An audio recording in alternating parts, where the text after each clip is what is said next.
Good morning, everybody. Welcome to our October Health Innovation Community Partnership meeting. We're excited to be spending today or this morning with you, giving some great updates about things that are happening at the LAC USC Medical Center campus. As we go ahead and gather everyone who will be joining us today, I'm going to kick things off with a few general announcements. During these meetings, we really appreciate if everyone will keep their microphone muted unless we are speaking to one another. We do also appreciate if you're willing to turn on your camera so everyone can look at each other's lovely faces and we can share this space together. We also have the opportunity for listening into this presentation in the language of your preference, English or Spanish. So please click on the interpretation globe on your Zoom toolbar to access either the English or Spanish language interpretation button. Please go ahead and select the language of your choice now so that we can fully participate as we move forward. Please also note that today's meeting is being recorded. So as mentioned, this is our October Health Innovation Community Partnership meeting. We want to make sure this is an interactive space with one and everyone, so please feel free at any time to raise your hand and or type a question or a comment into the chat. Our team will make sure that those comments and questions are read aloud during the appropriate moments, and we'll call upon you to interact and ask questions of our speakers as we move through the presentation. Today's meeting, we are going to be hearing again, as always, an update on happenings at our LAC USC Medical Center. We'll also be talking a little bit about the campus health, the restorative care village here on the LAC USC Medical Center campus. We'll get an update on things related to the General Hospital West campus, as well as permanent supportive housing, the new development project that's happening kitty corner to the campus at Mission and Zonal. And we'll also get an update on where we are at with various campus projects that are underway. Finally, we're delighted to be welcoming our neighbors from the LA Community College District to give us an update on their programs and some of their new exciting developments on the campuses of the LACC. So stay tuned, great day, full calendar and agenda as always. So buckle up and get ready for a couple hours of wonderful presentations. Before we kick things off though, as we like to do, I will read aloud our guiding principles that kind of elevate how we like to share space together, how we want to really use our time together to be a community-driven, consensus-building approach to making sure that we get the best dialogue and respectful tone throughout all the work we do together. So, all participants agree to basic principles prioritizing equity, community resilience, and health in all programs and projects. All participants agree to approach issues with an open mind, be willing to engage in dialogue, and commit to thinking boldly about solutions. Participants will state views and ask genuine questions. Participants will seek to avoid monologues and arguments, move to conversations where participants are curious and seek to understand various points of view. Participants will explain reasoning and intent, share how we reach our conclusions so that others can understand our divergent reasoning. Participants will attack the problem and not the person, organization, or institution. Participants will define key terms so that we can attain a shared understanding. Participants will share all relevant information. Participants will always arrive prepared for the meeting. During meetings, only one person speaks at a time. We will not engage in sidebar conversations. Participants will work to develop a comprehensive, common set of information with which to solve problems and make decisions. Participants will jointly design next steps. With that, I am delighted as always to welcome Jorge Orozco, the CEO of our LAC USC Medical Center, who will be joined today by Dr. Josh Banerjee as they give our update on happenings at the LAC USC Medical Center campus. Welcome, Jorge. Thank you. Thank you so much. And it really is an honor to be here with this great group that helps inform us, helps guide us in everything that we do. Just a quick update on COVID. COVID is still out there. We are seeing very few cases of patients being admitted for COVID. Many people still are testing positive for COVID, but the reason for their admissions are other reasons, not COVID. But we are worried about the winter surge, as we saw in the last couple of years. There has been during the winter, there has been surges, and we hope that this surge will not be as severe as the last surge. But we are prepared. We're ready. We're also anticipating a bad flu season. So for all of you who haven't received their flu shot, we're happy to give it to you. You're encouraged to do so. Next slide.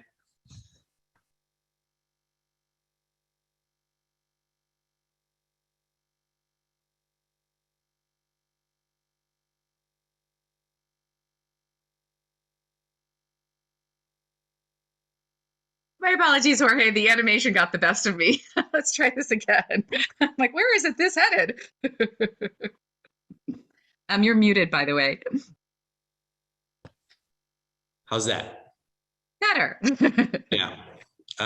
So we are having a community health fair in celebration of Hispanic Heritage Month, October 14th from 10 to 3. And you all are invited. And so please feel free to share this. It will be on our campus. We'll have entertainment, raffles, resources, food, and music. So you're all invited. And then next slide. Yeah, there we go.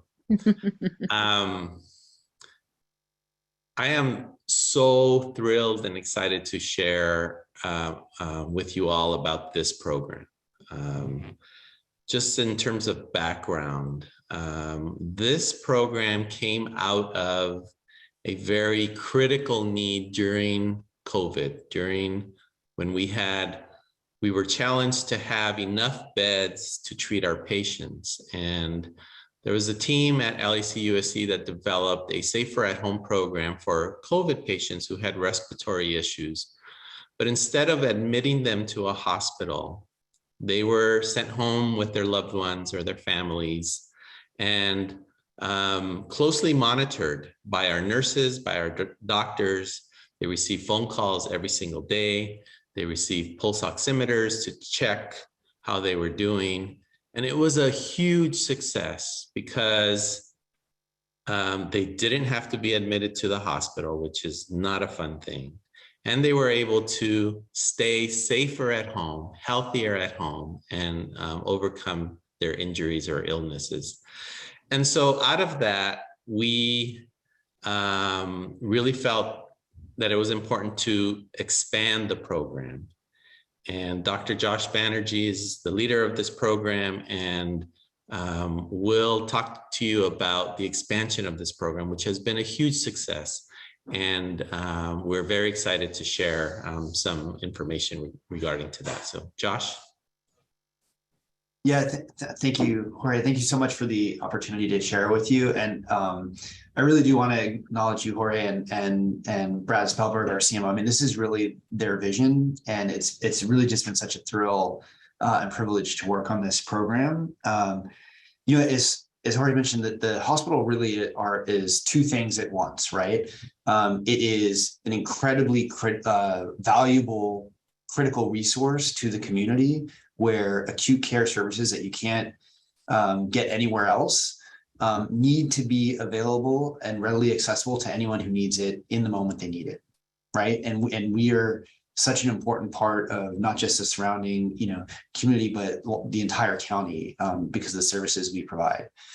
And at the same time, as dedicated and as patient-centered as our teams are, the hospital experience can't but be uncomfortable and disrupting and frightening for patients who are there, right? I mean, it can be very scary to be in the hospital. And so really the Safer at Home program is how do we address both of those things, right? To make sure that we're being, the best stewards of the resources that we have for the patients who need it at the right time and location. How do we get our patients home with their loved ones to recuperate in their homes in the community? So the idea is for us to give care at home, to give the monitoring and therapeutic services that we not just we, but actually all hospitals give in the hospital, to do as much of that we can as safely as we can at home. And so really the innovation here is the clinical reasoning.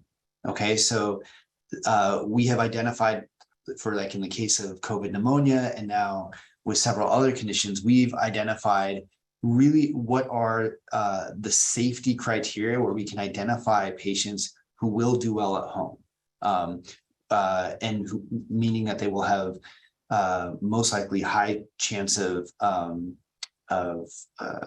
success, of recovery, and also low, like exceeding low, if not zero chance of rapid worsening, right? And so the idea is, if we send them home and we're monitoring them closely, and we empower our patients and their caregivers and loved ones with the ability to self-monitor, in addition to us monitoring them, they will most likely do well. And if they don't, there's plenty of time to come back to the hospital, because you can always come back. And again, if we're doing this correctly, we only open up access in our hospital. So maybe we can go to the next slide.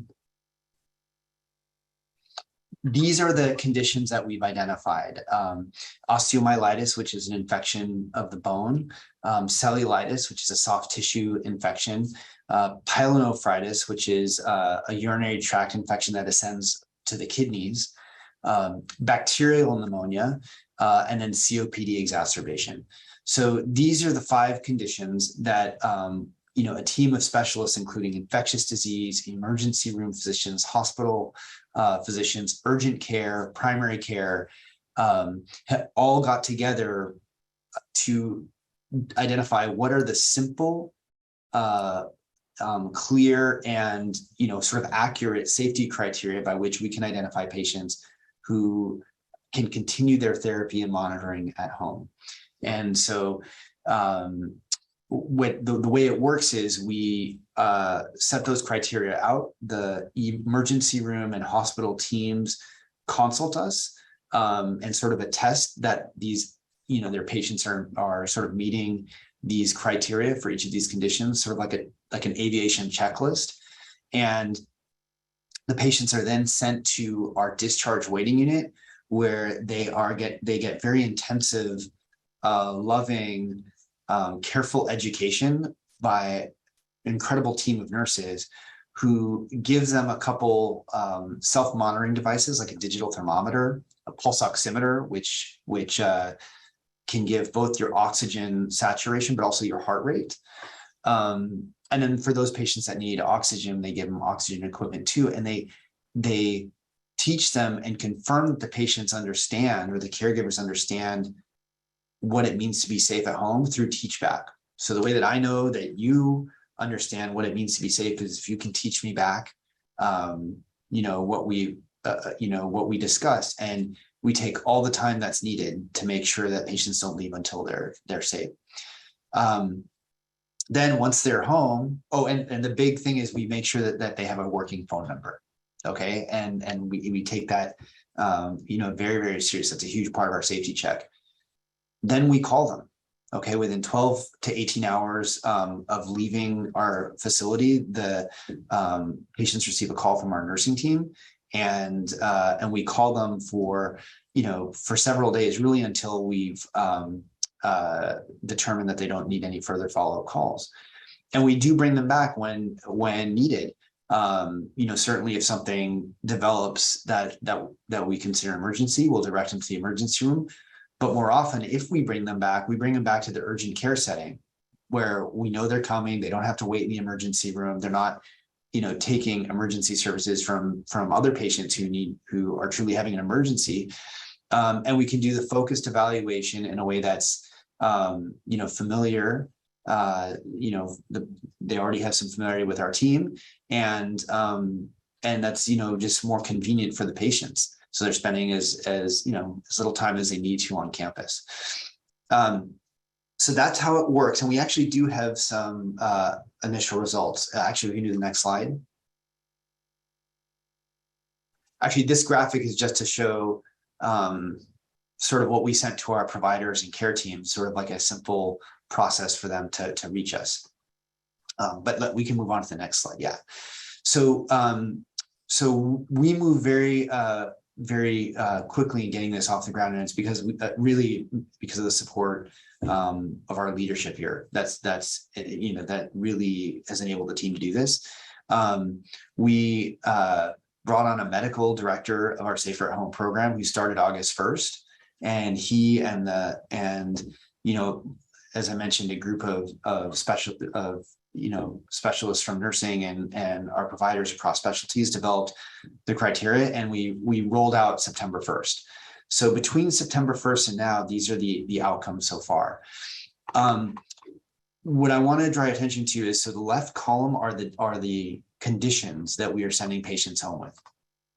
And you can see the distribution by how many patients for each condition in the second column, right? So most of our patients, the acronym DFI stands for diabetic foot infection. It's a very common problem that we see at our medical center. But we also saw a lot of patients with pyelonephritis. And there's a distribution across all the conditions. The third column is their average length of stay in our hospital, right, in days. So you can see cellulitis for patients that are enrolled in our program really spent, a little under 2 days in the hospital. The following column, right, the 7/21, that's July 2021 through June 2022. That column shows what the average length of stay was for that diagnosis in the hospital for that time period. And the difference in the final column is the difference in days. So in total, we have had 52 patients enrolled in the pathway. A couple patients a day, basically. And on average, they save a little over 2 hospital bed days per patient, right? So that has two, again, that goes back to the initial, the dual aim of this, right? That's 2 less days that the patients have to spend in the hospital, right? 2 more days they get to spend at home. It's also 2 more days that we can provide to patients who really need to be in the hospital. So we've been really, really pleased with the program to date. We've had, a few patients who've had to come back to the hospital. That's expected, right? Even for patients who, traditionally before this program, who have these conditions, if they go home, there's always a chance that things, might progress or worsen where they need to come back. That's actually a normal part of clinical trajectory, but that rate is actually pretty low. And our experience from speaking with patients is they really enjoyed the program. It's certainly really been fulfilling for us to be able to communicate with our patients in the comfort of their home. And to see how well they've really thrived with with the education and empowerment we've provided them. So with that, I think I'll hand it over, unless Jorge, if there's any other points you want me to address. No, thank you so much.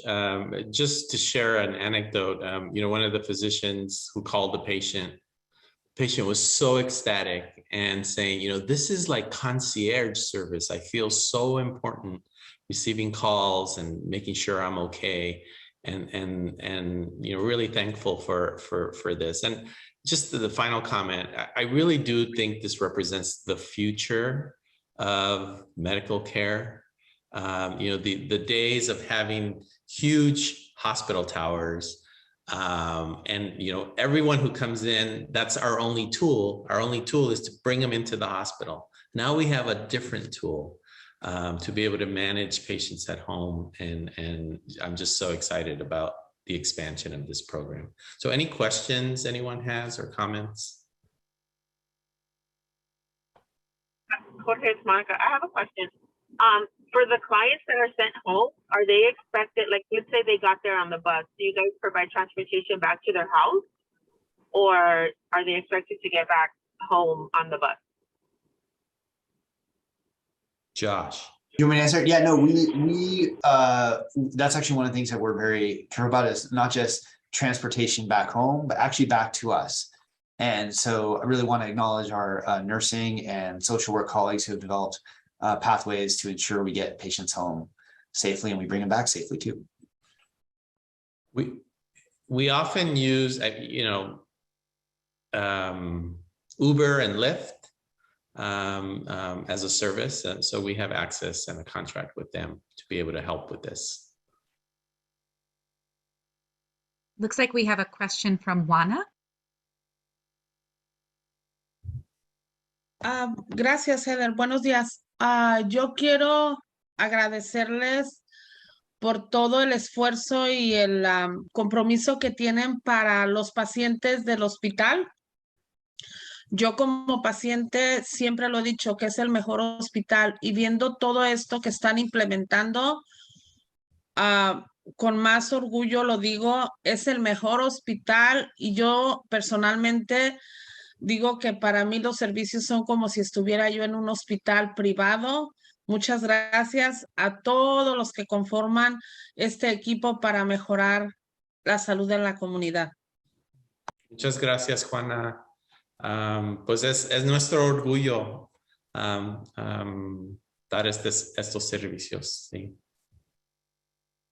Thank you so much, Juana, for the kind compliments. You always speak so eloquently of how much you value and respect the people who work here at this campus.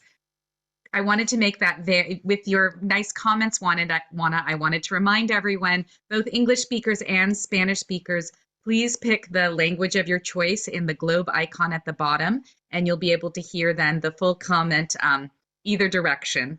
I also want to make a special announcement, which is throughout our HICP history, we had a translator named Elisa Fraga, and Elisa retired last month. So this is our first month without Elisa. And we are finding a new permanent translator interpreter for our meetings. Today, we are gifted with the talents of our wonderful Fabiola Sanchez, who is an employee of the Wellness Center. But interpretation translation is also a skill of hers. We do ask everyone, as this is her first time translating for us, please speak slowly if you can. I'll try to model this myself, but let's help Fabiola in her incredible effort today by speaking as slowly and measured as possible so she can follow along clearly. But thank you, Jorge. Thank you, Josh, for that wonderful update.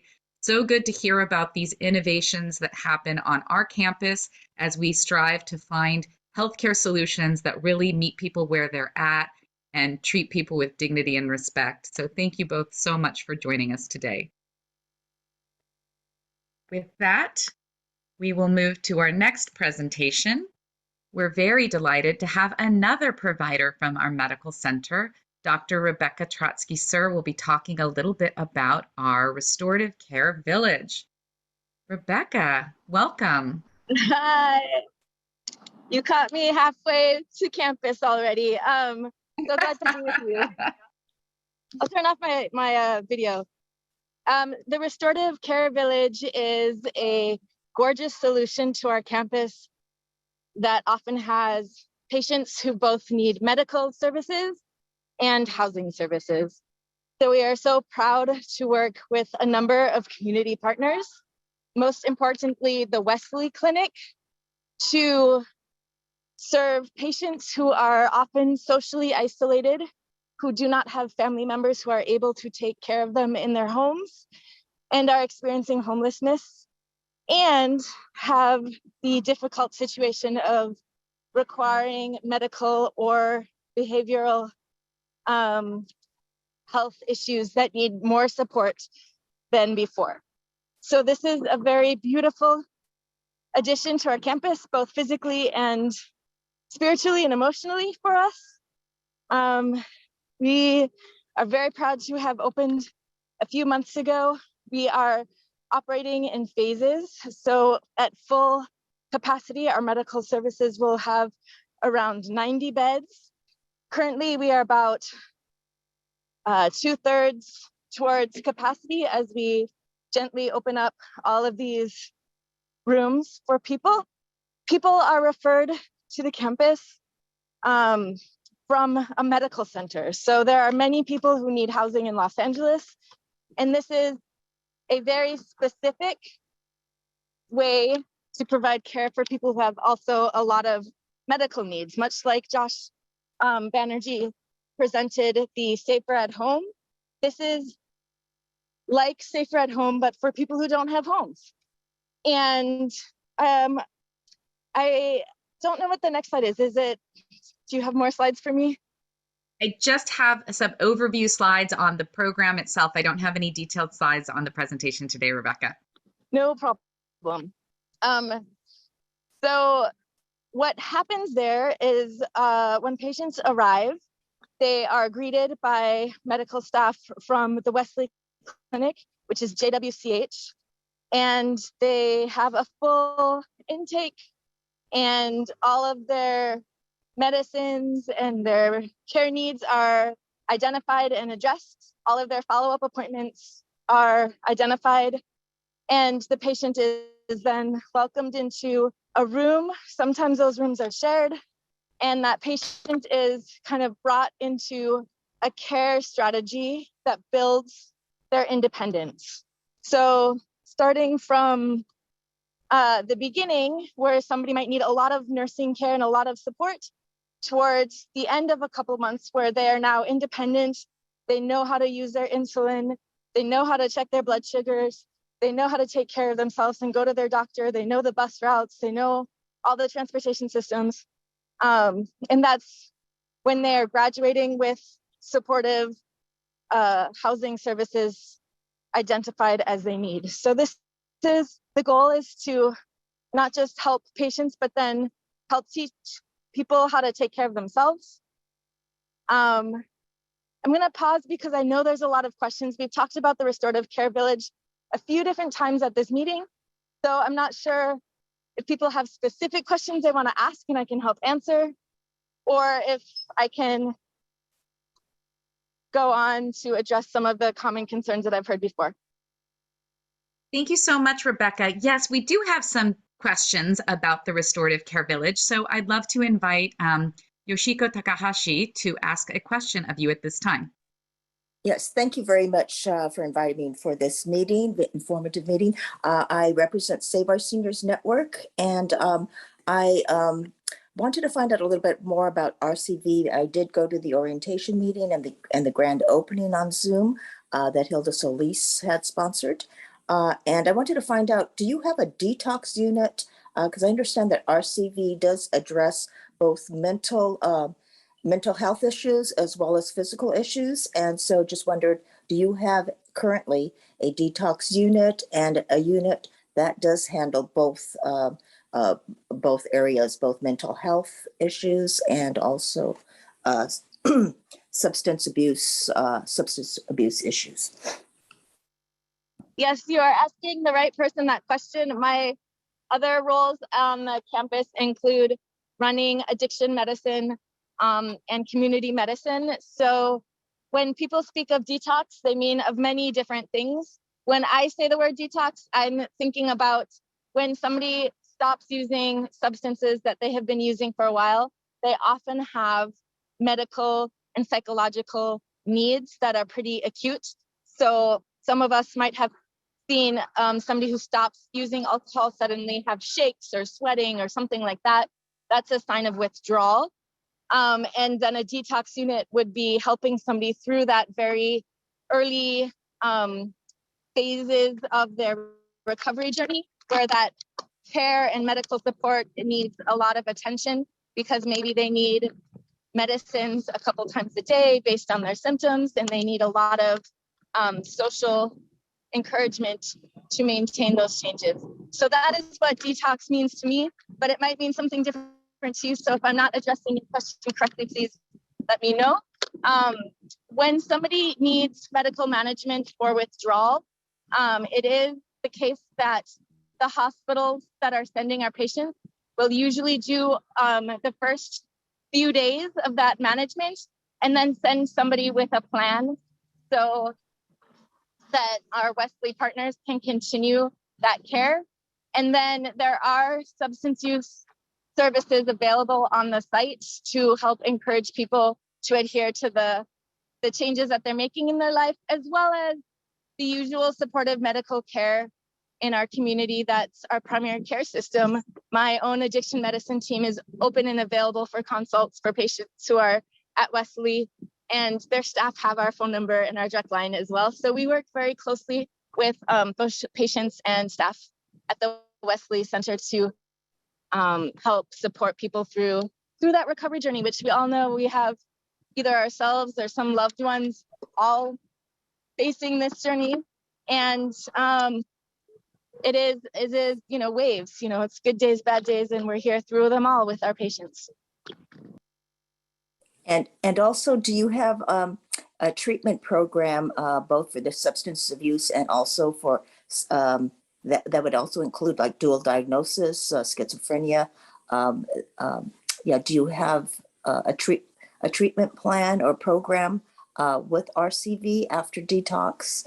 And there's another phase? Or can you explain that, please?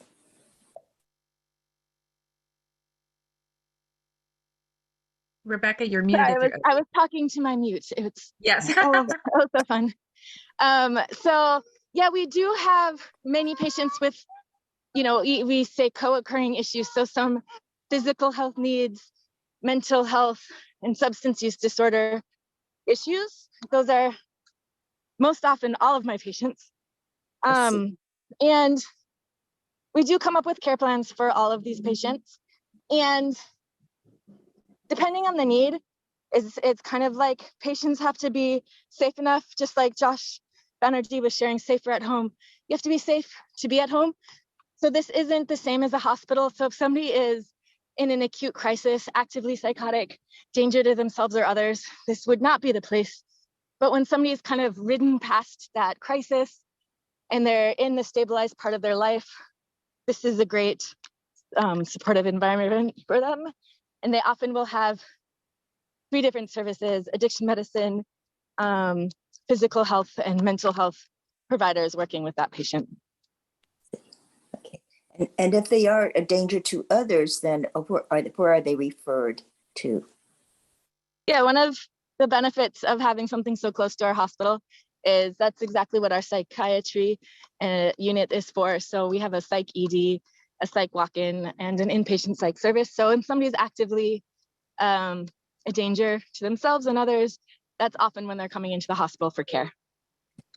Thank you so much, Rebecca. And I'd like to get more information from you. So if you could provide your contact information, phone number, and email address, Sure. I don't know, available in the chat, or if you could, if it could be posted someplace, that would be really helpful. Yeah, I'll provide our email for our addiction medicine service and my personal email, as well as our addiction medicine consult line, which is open to the community to call as well. Thank you so much, Rebecca. Yes. Thank you, Dr. Trotsky, sir. Do we have other questions for Dr. Rebecca? It's Monica. I do have a question. Hi, Rebecca. I haven't seen you in like forever. I'm so happy that you're speaking. But so I have 2 questions. So if a client is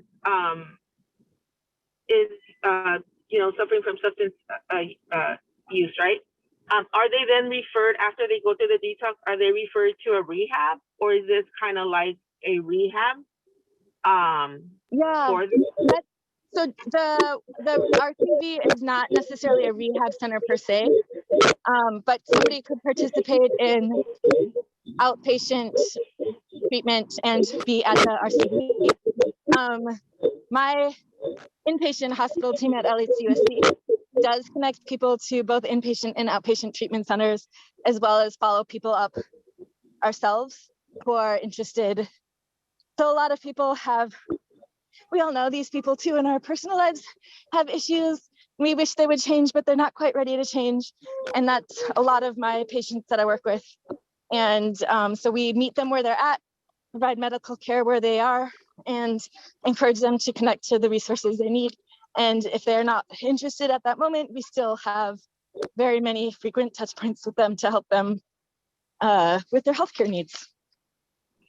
And okay, And so my other question is that I know that it hasn't been open, the restorative care hasn't been open for that long, but and we know that it's for people, you know, a lot of people that are there are experiencing homelessness. But then has anybody been placed, you know, in a home or? Yeah, that's a great question. So I think you have a lot of the resources in your beautiful brain of what is available to our community, and we all recognize there's not enough of anything, but there are, through the Housing for Health program, always connections to those long-term placement and supportive housing needs. So people are working through all those pathways, both before and during and after their stay at RCV. So the goal is that somebody leaves with a stable plan in hand. There are times when people are healthy and they feel well enough and they want to go back to their prior housing situation, even though it might be something that we wish they had a more stable housing situation.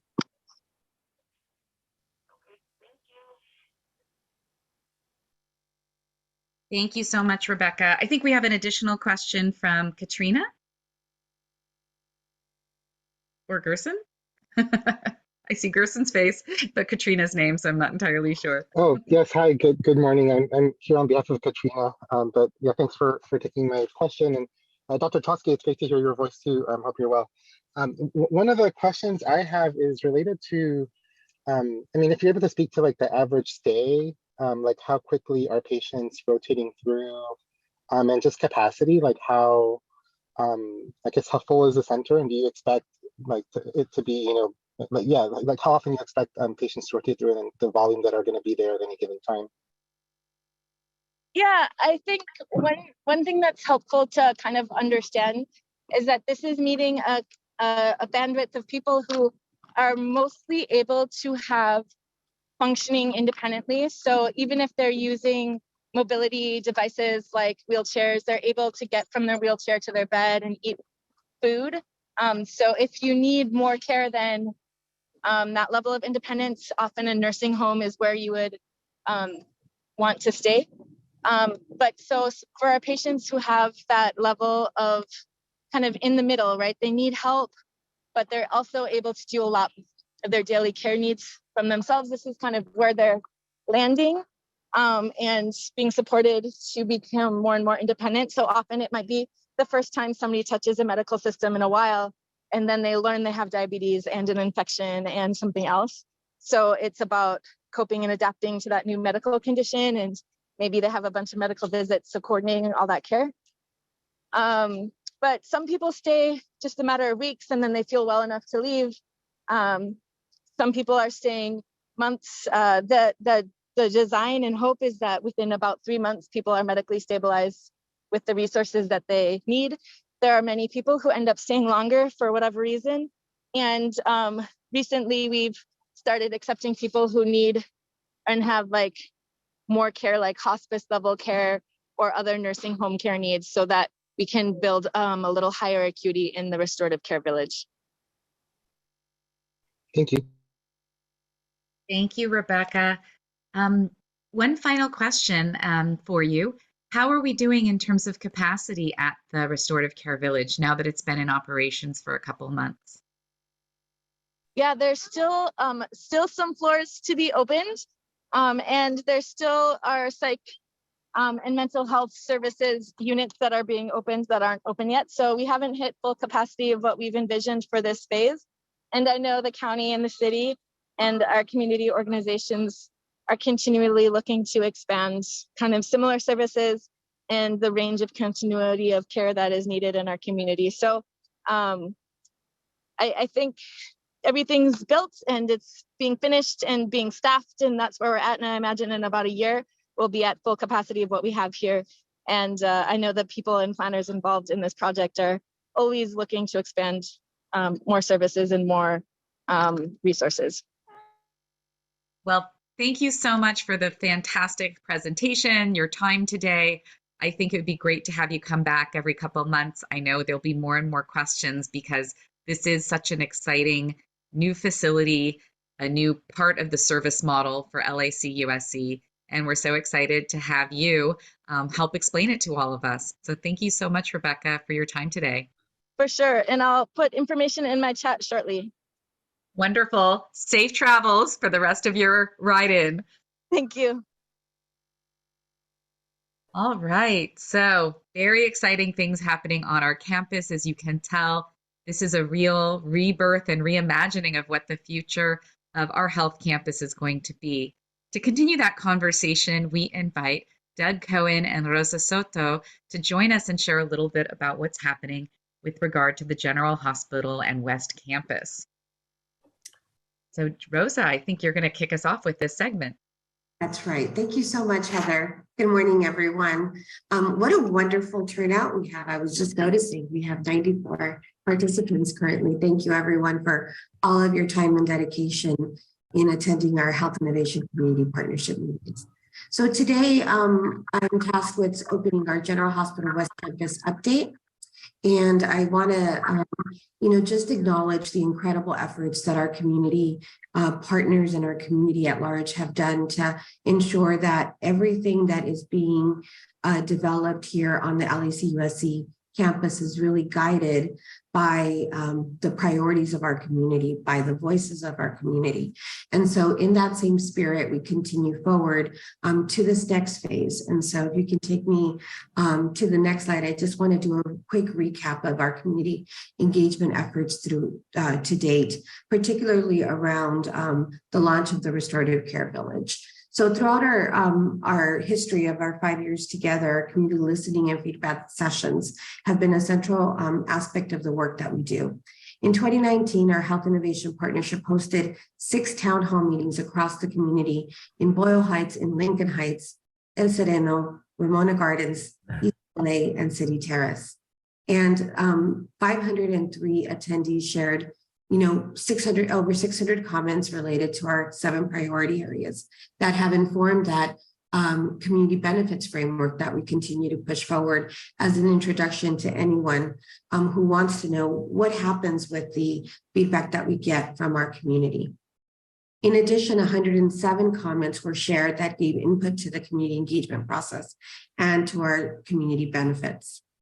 Throughout the General Hospital West Campus feasibility study process, you all remember we started that in 2019, in late 2019, and then because of the pandemic, had to take some of these meetings virtually. The community engagement was core and really guided the community engagement steering committee. So there was a central committee within the General Hospital feasibility study to inform the technical conversations, the conversations around, the county asset and the priorities, right, that might be important to our community.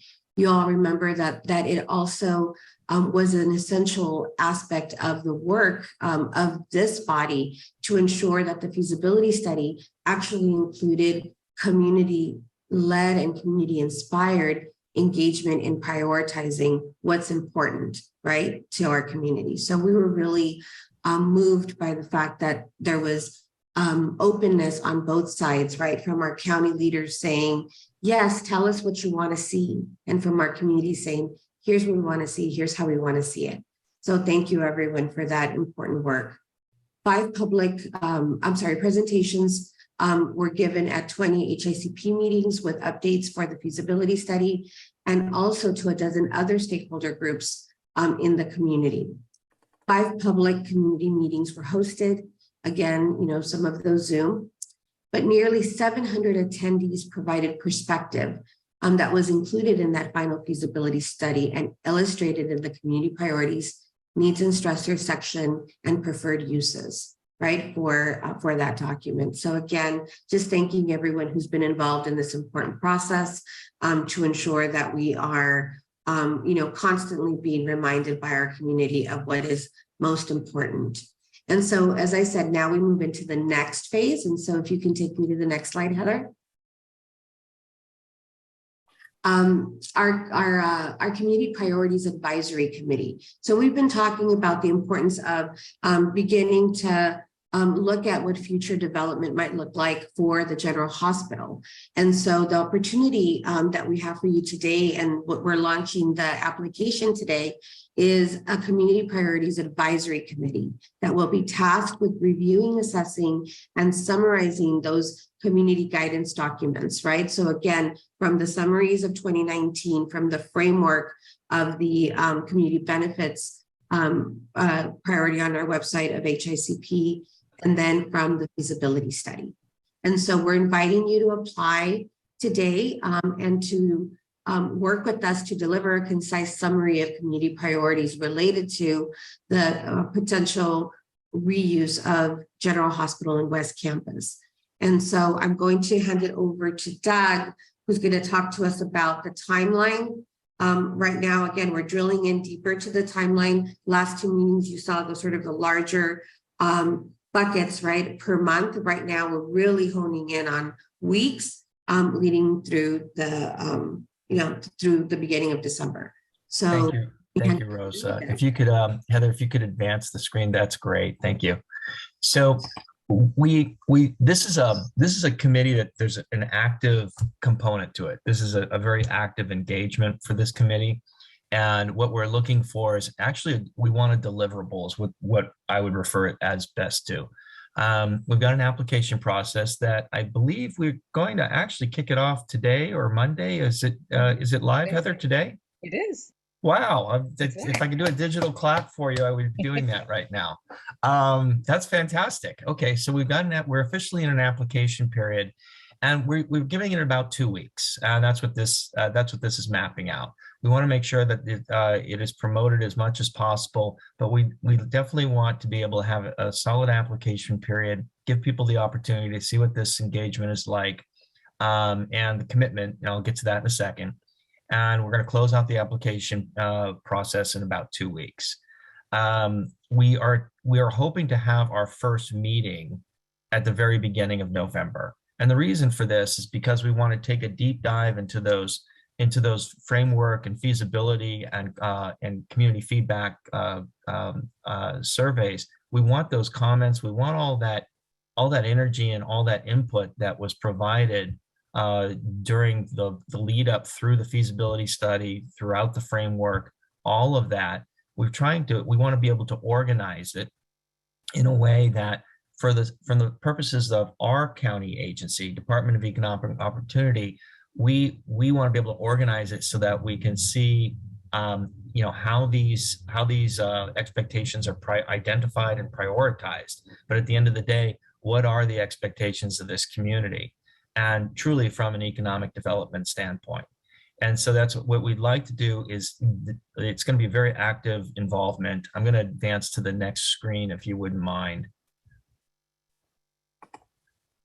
We want to be able to dive into these 3 different areas of community input over the course of, say, 3 to 4 weeks, and then actually wrap up a draft by mid-December.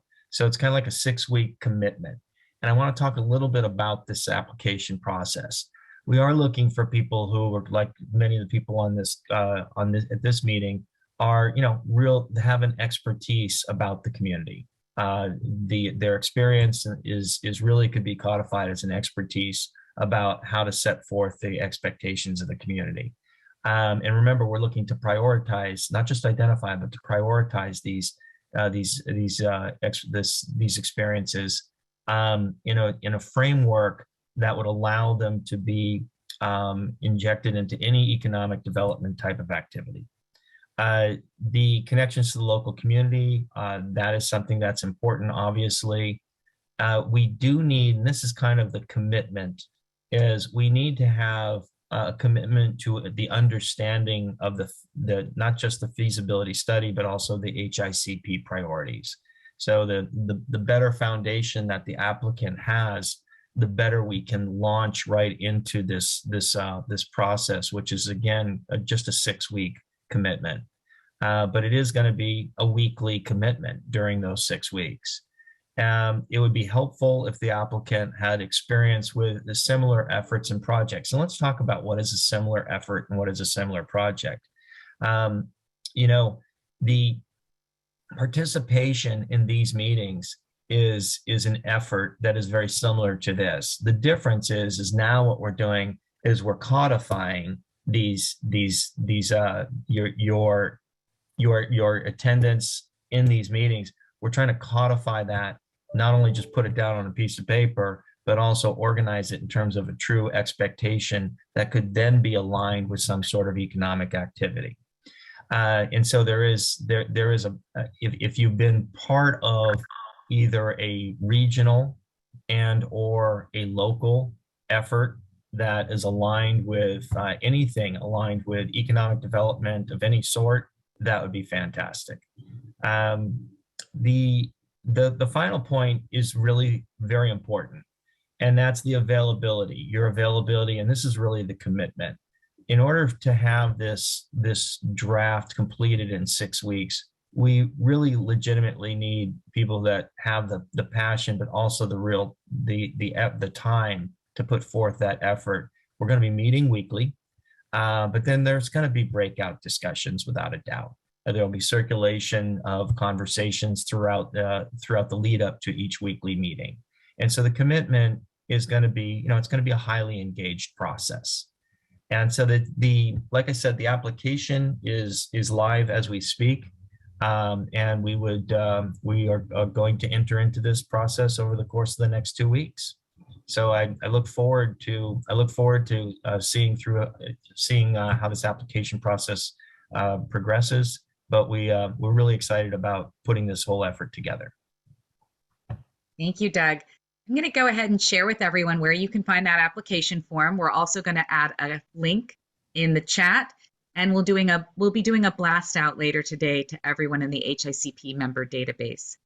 But if you take a look at our favorite Health Innovation Community Partnership website, if you go to the tab called General Hospital West Campus, click down on the Community Priorities tab. You click through there, you'll see a description of the opportunity that Rosa and Doug have just shared with you. And you'll see here, please click here to submit your application via our online form. It will take you right through to the application form. You go ahead and fill this out online, click submit at the bottom. Your application will be recorded, and we'll be making announcements in about 2 weeks.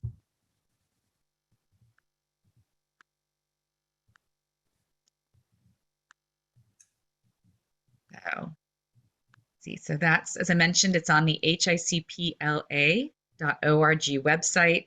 Click on General Hospital, then on the drop down, click on Community Priorities. Do we have any questions?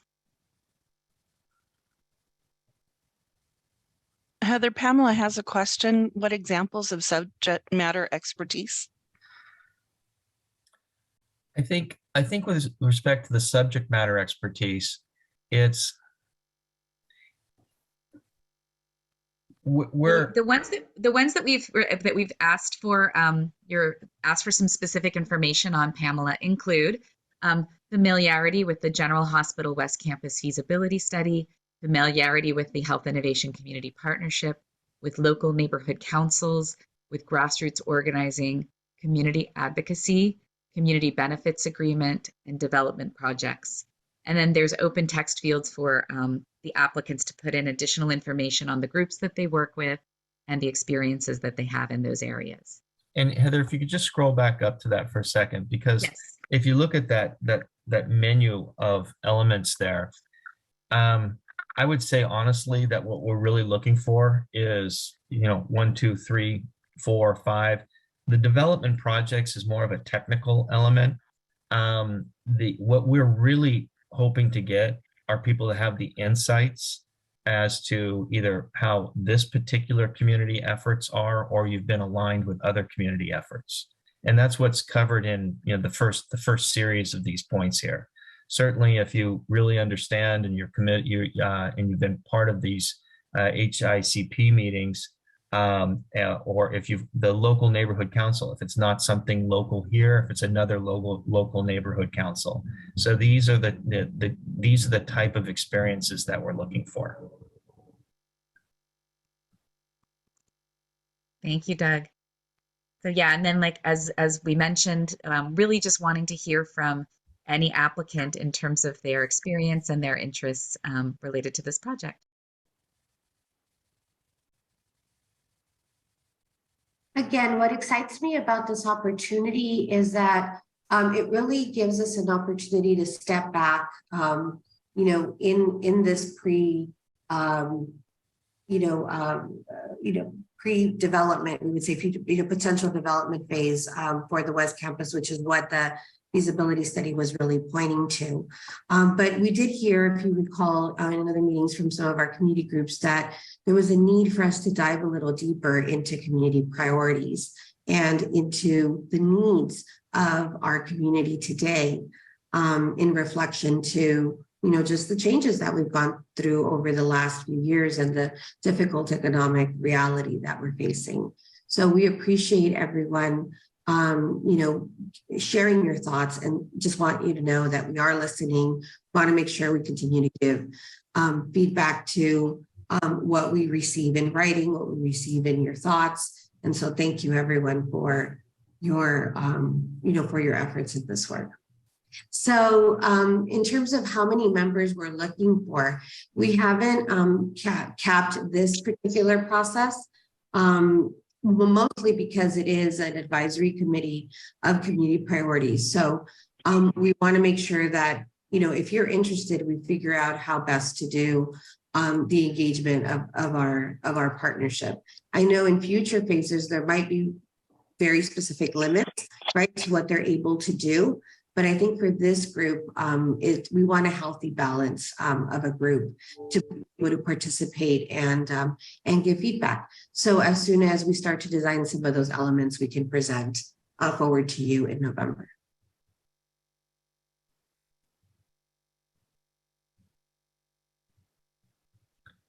And then Heather and Rosa, I was just going to add one last comment. Again, going back to that menu of areas of expertise, one of the areas that was associated there was the community benefits. And community benefits is aligned with many different economic development opportunities, as well as capital development such as it was identified as part of the feasibility study. And the community benefits is where you're taking what we're attempting to do here is to identify and prioritize these expectations.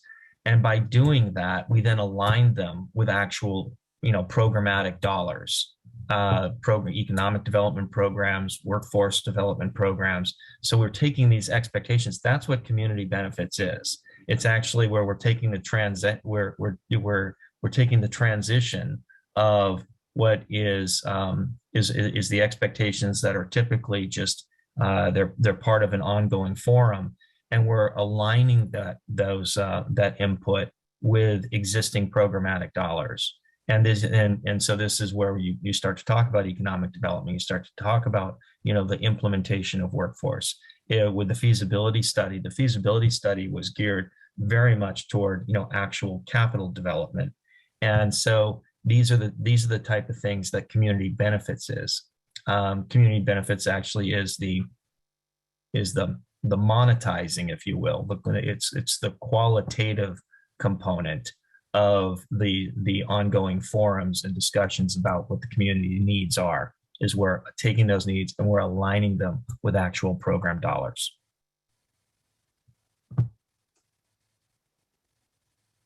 Thank you both for the presentation. We have a question in the chat. We have a question in the chat related to the number of members that we're anticipating on the committee. Yes, I answered that. I said we don't know. In this process, we're not limited just yet. And so based on how many people are interested over the next 2 weeks, we will design a process that is best suited to engage everyone positively. I do know, and I just anticipate that in future efforts, there might be more limits, just like our CESC, our Community Steering Committee for the feasibility study. So I think it's important for this process for us to be as inclusive as we can, but we'll be developing the engagement process over the next few weeks as we see what the community's interest is. Are there additional questions? You know what would be helpful if we have any community members who might want to share your experience in any of our community engagement efforts. If we had one or two of you, it would be wonderful. Because I know for someone who might be thinking of applying, right? What is it like? What's the experience like? I think that might be helpful. Not required, but it was just a thought. I'll go. My name is Monica. I guess I can share if you want, Rosa. So I really like the committee process. I've been involved in several different committees, from the restorative care, from the women's and children's. And the one thing that I've really liked is that we are taken very seriously. Our opinions are taken seriously, even like with the arts, right? Certain things that the city services or, they're looking at things a certain way, and then our input really helps them understand, and then they'll change how they look at something, right? So I think being part of this, if you're active and engaged in the process, it's a very rewarding, and it's really a way to ensure that the community needs are the priority for everybody in this process, right? Obviously, we know that there's things that the city has to do or the county has to do, but then that helps us understand why something cannot happen, or what is the medium, or in the process of moving forward on projects.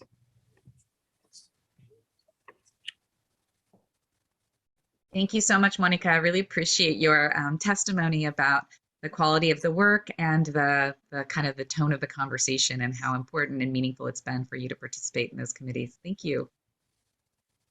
I think if we don't have any additional questions, we are going to move right on to our next presentation at this time.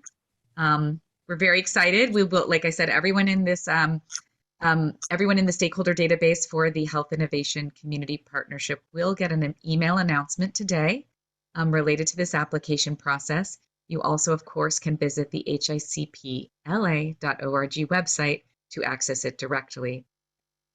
Next up, we're very delighted to invite our colleagues to speak about a new development that is also complementary services to serve our campus. So we will welcome Oscar Alvarado and Brian DeAndrea from Century Affordable Development to talk about the LAC USC Restorative Care Village Phase 2, the permanent supportive housing facility that's being built at the corner of Mission and Zonal.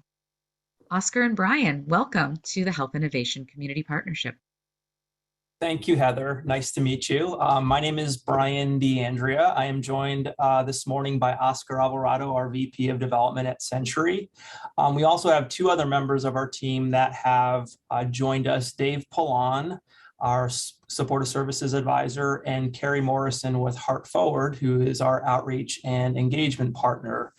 I know I speak on behalf of my fellow team members in saying just how excited we are to be part of this amazing effort and initiative that all of you have been hard at work on for a number of years. We clearly have a lot to learn and are really looking forward to digging in and working with all of you.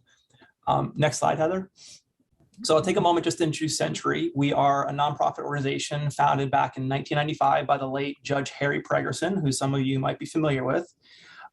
We have a unique history that features a stint as a public agency up in the state of California, but our origins really reside in environmental justice litigation around the construction of the 105 freeway. And over the course of our history, we've invested a couple $2 billion and created close to 50,000 affordable homes throughout the state of California. Beyond being a lender to affordable housing developers, Century is also itself an affordable housing developer with a specialization in permanent supportive housing. Next slide, please. We have close to 2,100 homes in our existing portfolio. We have a couple thousand in the pipeline.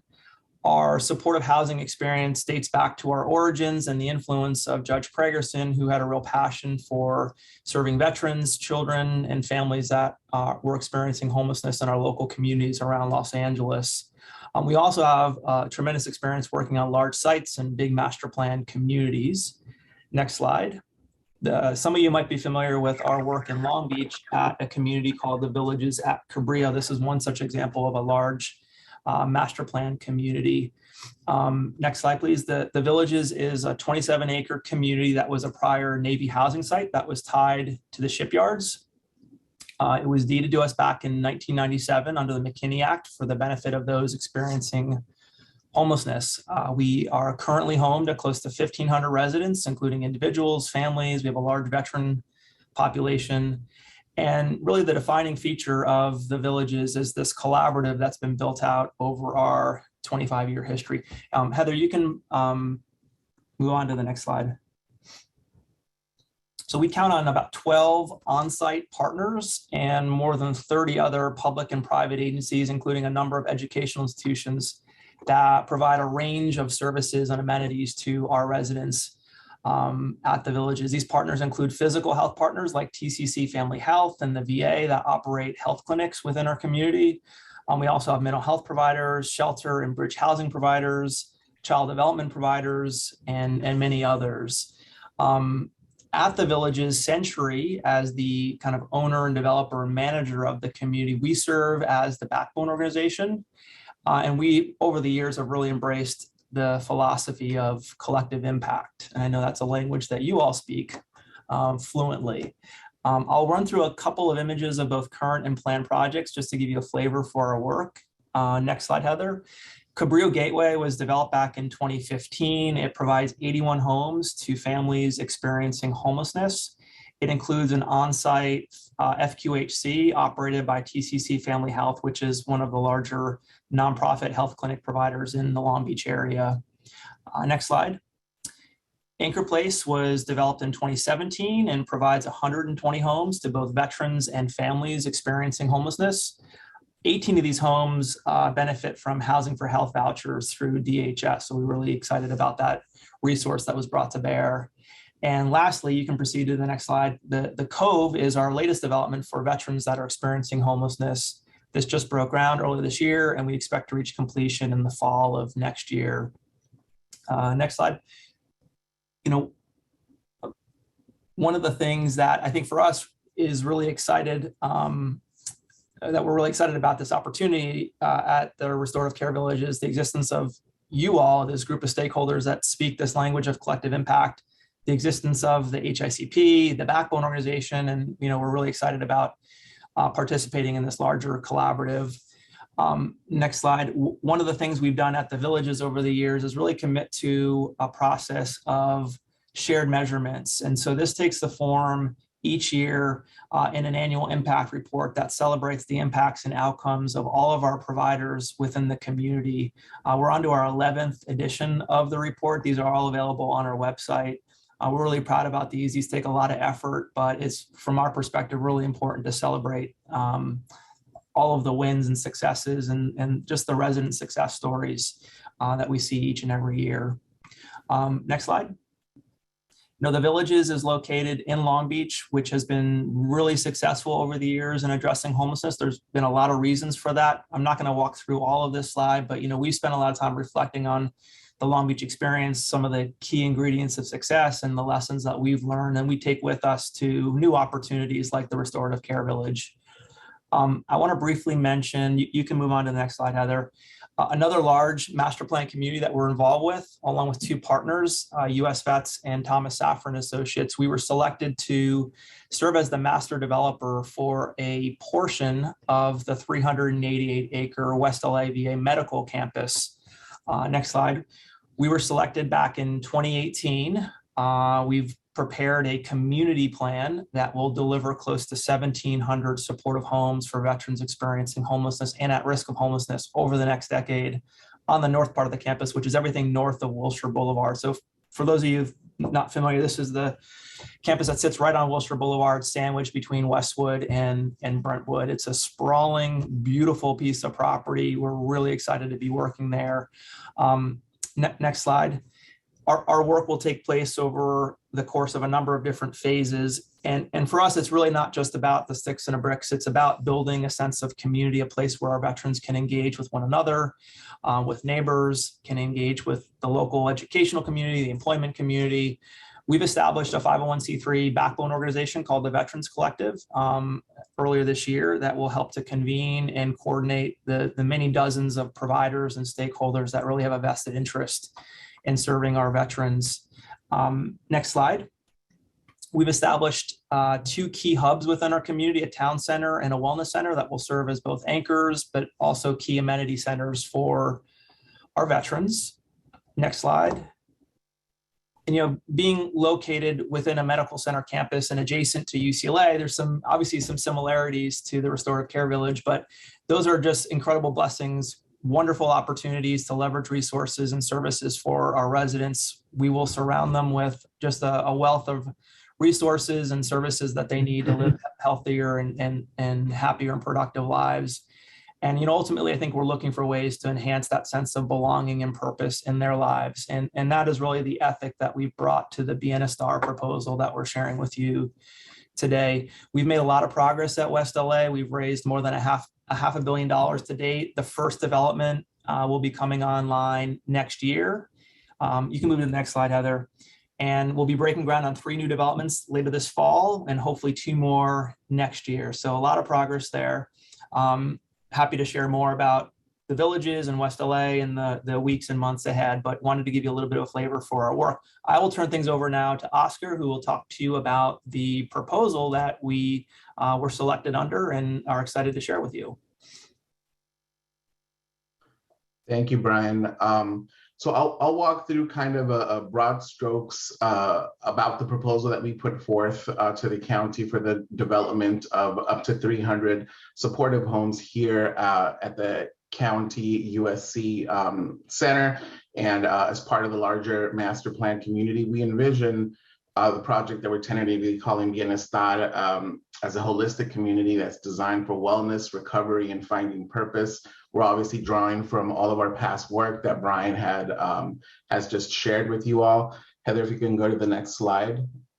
We understand that we're kind of at the very beginning of a long process. We're excited that there is such a great convening of subject matter experts within this group, and we're really looking forward to engaging with you all on several elements of this proposal and what the project can be and what it can become.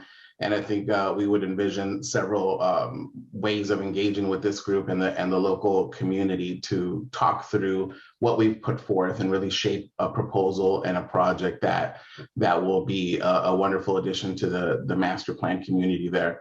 The program that we put forth for Bienestar included up to 300 homes in 2 distinct buildings. We were looking at a combination of apartments for very low income seniors and for persons who are formerly homeless. So supportive housing.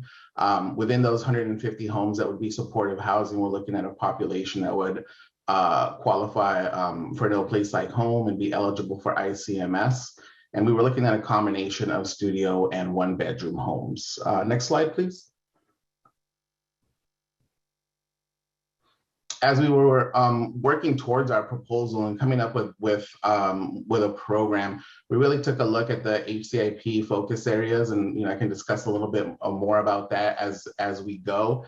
And we worked with Dave Pillen and Carrie Morrison at Heart Forward, really with this concept of radical hospitality and trying to make connections and create spaces within our project that created workforce development opportunities where there were opportunities for intensive case management services.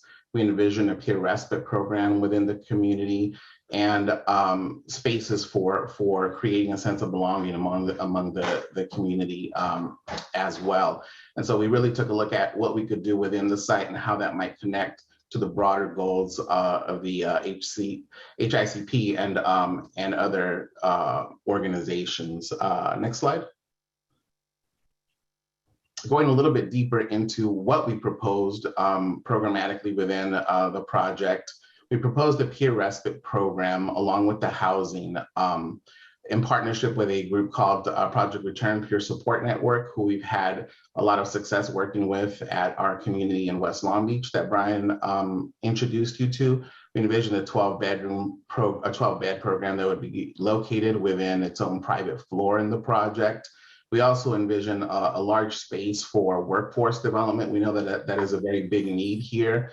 And we initially took a look at working with one of our partners, LA Habitational House, who has a great track record of creating opportunities for persons who are disabled and have other barriers to work, to engaging in work. And we put together within our proposal a 600 square foot program that would include a retail storefront, that would include a place where we could make food on site, possibly pasta, create job opportunities, and create ways for workforce development through a partner that we've had success with in the past.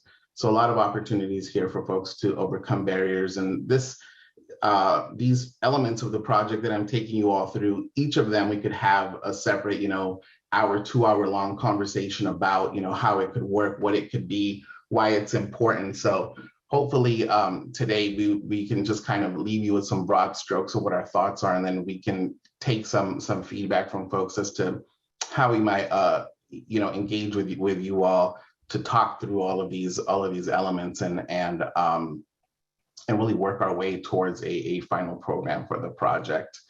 Next slide, Heather. So in addition to those elements, we obviously have our own case management, which would be centrally led by our own case management staff. And we envision, of course, partnerships with other partners like yourselves to help provide ICMS services or other supplementary services to residents in our community. Workforce development, again, will be a big part of our program. Next slide, please, Heather. And this is just a slide really about our resident services. We have our own in-house team that provides services at our communities. We have a really integrated approach to developing affordable housing and delivering affordable housing, where we are the developer. We take the lead on resident services, and in many cases, we are the property manager as well. I won't go through all these bullets, but suffice it to say, their sort of charge and call to action is to take a whatever it takes approach with our clients to make sure that they are successful on an individual basis and meeting them where they are. Next slide, Heather. So in this slide, I just want to kind of go back to the HICP focus areas and just kind of wanted to pull out of what we included in our proposal that we thought was responsive and to those 7 areas of focus. And so obviously when it comes to opportunity, the 300 affordable homes is a big part of it. We obviously envision that we are going to have a local hire component to our project. We envision indoor and outdoor spaces that are shared with the community, not just for the folks who live there, but that can serve a broader purpose for the restorative care village at large and the neighborhood at large. We see ourselves obviously assisting and contributing to economic development through workforce development, construction and permanent jobs, on-site job training, transportation we know is another area of focus for the group. And we definitely see ourselves seeking state funding to make significant enhancements to connections within the master plan and also connections to bus line to improve multimodal transportation in and around the community. We've done this in the past successfully on other master plan communities where we've applied to the state for significant amounts of funding to do things like add or move new bus stops to serve the resident population better, to create safer crosswalks, create bike lanes where they currently don't exist, to connect folks to critical services. So those things are all components of our proposal, and we see as very vital to the ultimate success of the folks who will live here. We know safety is a big concern as well, and we've obviously will take into account things like lighting, improving sidewalks, crosswalks, designing for defensible spaces, really meaning that we're looking at setting our buildings up in a way where folks neighbors can sort of help manage for safety by putting eyes on the street and putting eyes in critical places where that can help lead to an enhanced sense of and very real safety in and around the buildings. A lot here, and like I said, again, we're kind of going through broad strokes and big pictures today, but we could spend a lot of time speaking about any of these areas. Heather, next slide, please. In general, timeline, this is very big picture as well. The selection of our team to develop this project was just approved by the Board of Supervisors last week. So we are very early in this process. We just started negotiating in ENA with LACTA, and we know that some of the very first things that we'll need to do is to come up with a community benefits plan that we can put forth. We're going to need to work through our entitlements through next year, and then hopefully begin to apply for financing for the housing.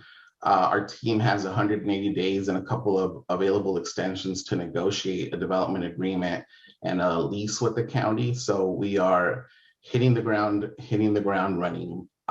Next slide, please.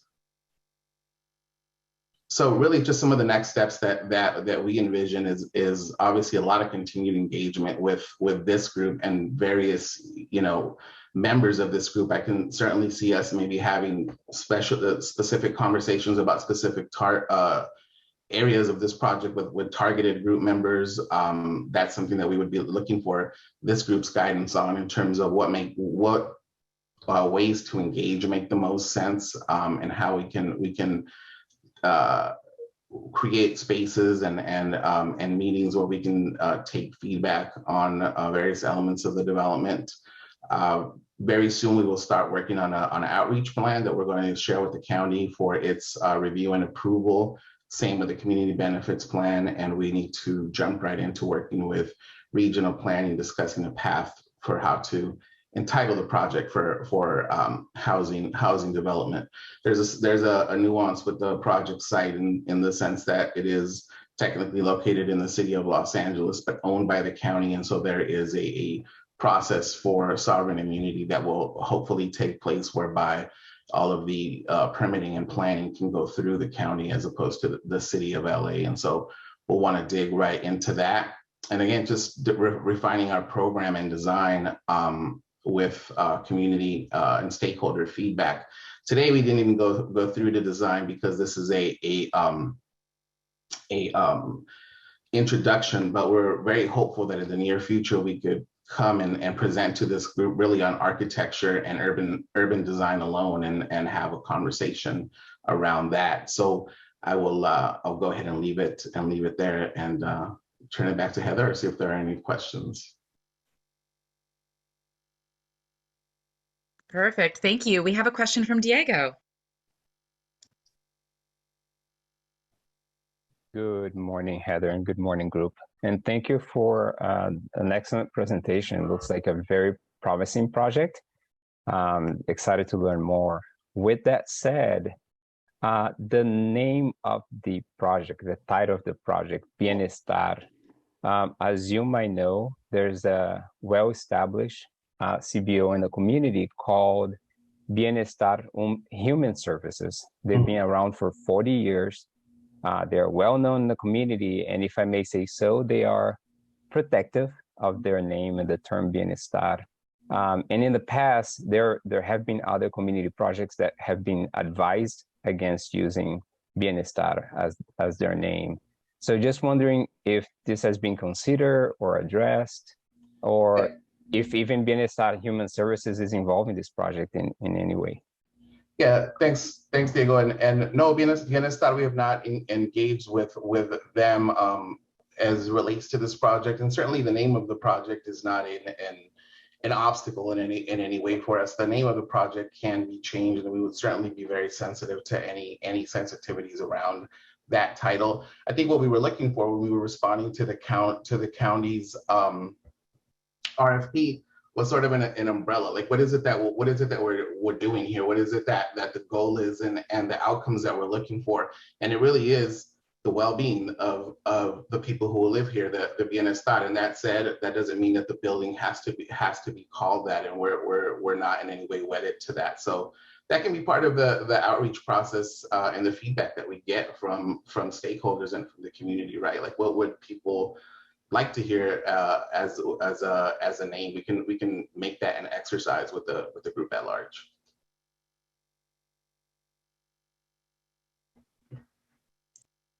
Thank you so much, Oscar. We have a question from Roberto. Hi, good morning, Brian, Oscar. Just curious, how final is the composition of the units? You mentioned that half is studios and half will be one bedrooms. Just curious, because I've been hearing, obviously, access to affordable housing is like #1 issue that our families are experiencing. So, but there's such a need for a multi-family units, larger units. So just curious if there's an opportunity to do a mixture of larger units that can accommodate many families that are homeless and are experiencing homelessness in the community. Yeah, I think that there's definitely a room for discussion on the composition of the units. I think, when we were looking at the program, it's always kind of interesting when you have a blank slate of what you might propose on a project like this and a site like this. We definitely wanted to maximize the program because we felt like there is so much in the way of services and other resources for folks here that we thought a critical mass of households made sense. So that combination of seniors and formerly homeless individuals really could benefit from a lot of the services that are available locally. That said, we would want to hear from the supervisor's office. We would want to hear from the staff at the county, and obviously from you all about that composition. And we have, the coming months to sort of refine the program, both physically and what it is and programmatically in terms of the services that will be available. So yeah, we're happy to discuss that and reasons why different people and stakeholders may believe a certain composition of student unit mix is warranted. Thank you. I appreciate because this is a tension issue in the community, right? There's a lot of funding available to house homeless individuals, single homeless individuals, but I think very few units that are coming on board to address the needs of low-income families in the community. So thank you. Yeah, we see DMH being a very big partner in this as well. We certainly hope to hear from them in terms of what they would like to see. Obviously, intensive case management is a part of this program. We're in case of intensive case management services provider ourselves, and there is, I think, an expectation from the county that there would be, I believe, 120 or so units for the homeless that for folks that would qualify for intensive case management through the No Place Like Home program. So that's a component that I believe the county would be looking for us to implement. But then beyond that, there is certainly discussion to be had. Thank you so much for the presentation today. Thank you for answering those questions. I know we're excited for more to come and excited to have you continue to join us, I'd say, in the future to share updates as this project moves further into the development phases. So lovely to meet you, Oscar and Brian. Thank you so much for joining us today. Thank you so much for having us. Thank you. All right. Well, we have 2 more presentations to go. We're a little bit behind schedule.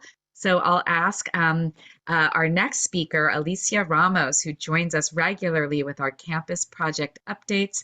It's Alicia's time now. I'm going to ask if we can be as quick as possible through the next presentation so we don't lose any time for our final presentation of the day with the LA Community College District.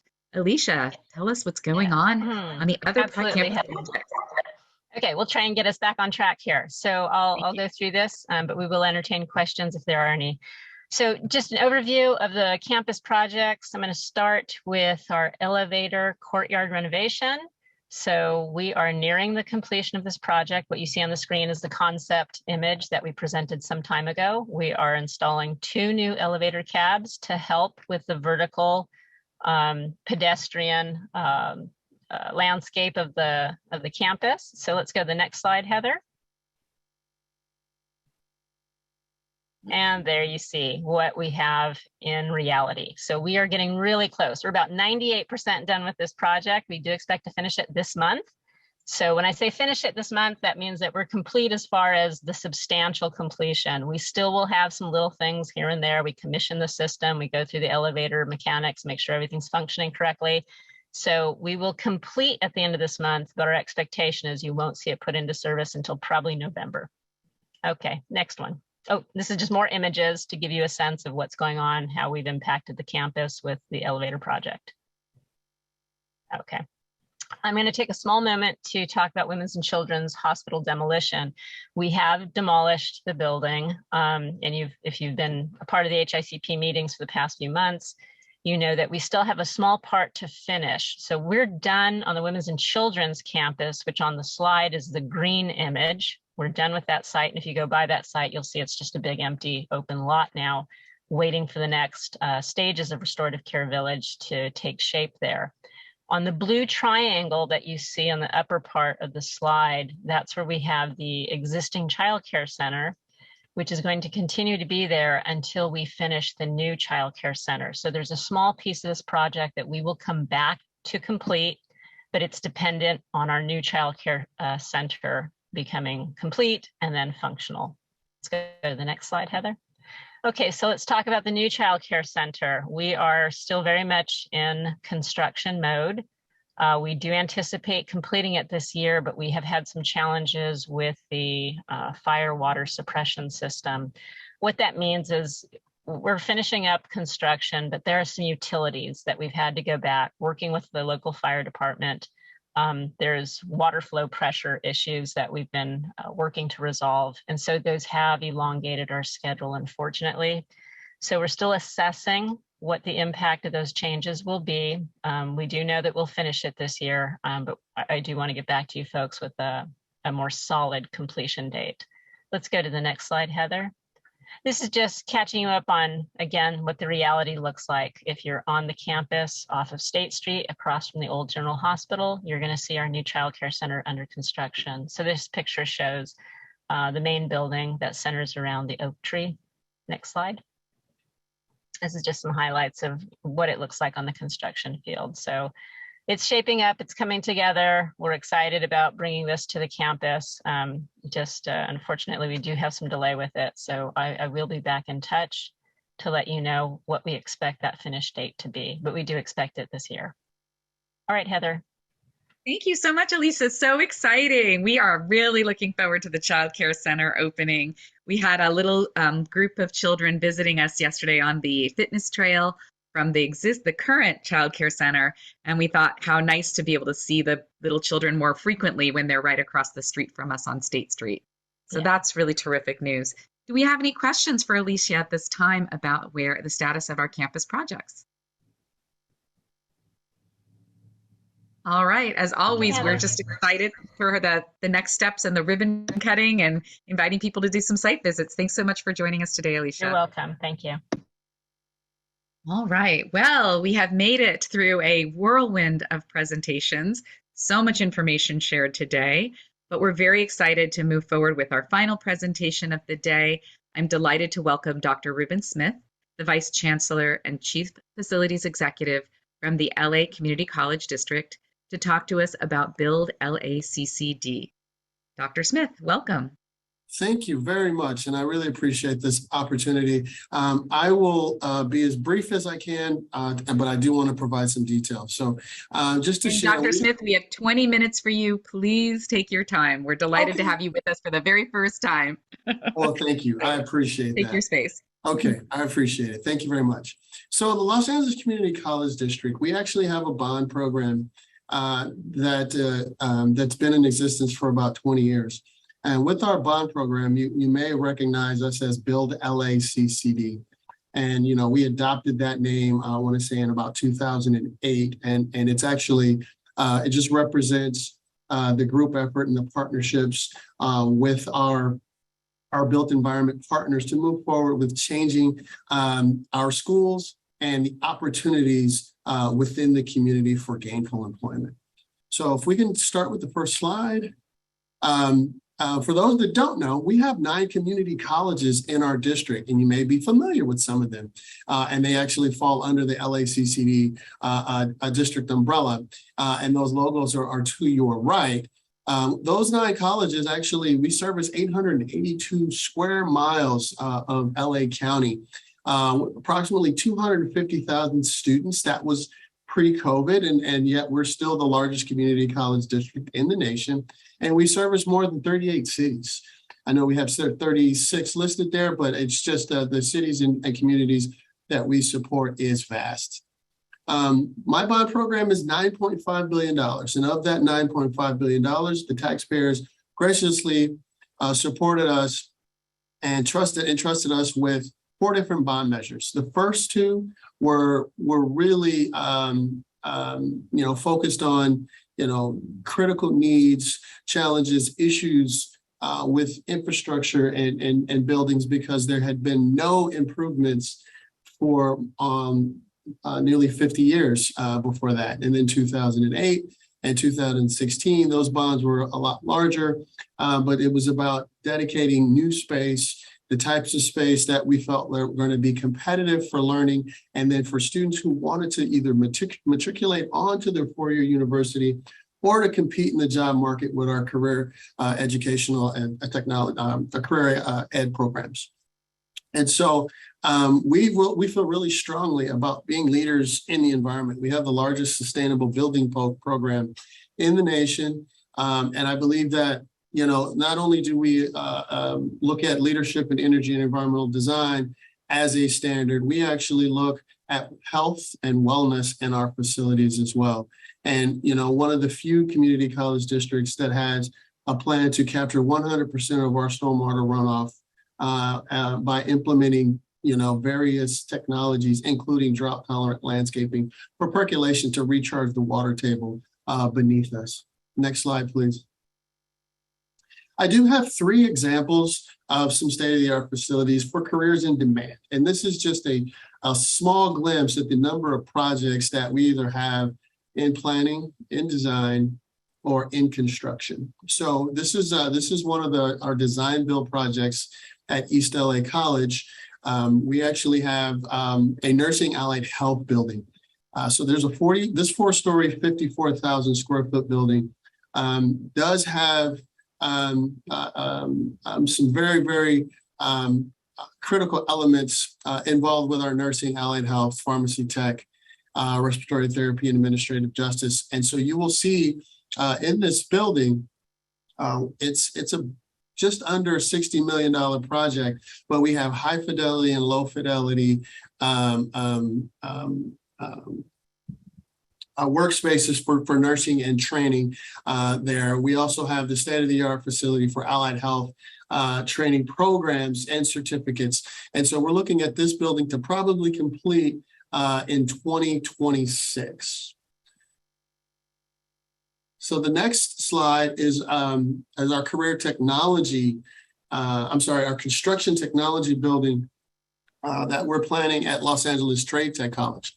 Now, this is a pretty amazing building. Although it's 3 stories, the rooftop is fully accessible as well. So we often tend to call it a 4-story structure because of the usability of that building. And this is actually a replacement of a building for our CMU programs, which is career maintenance and utilities.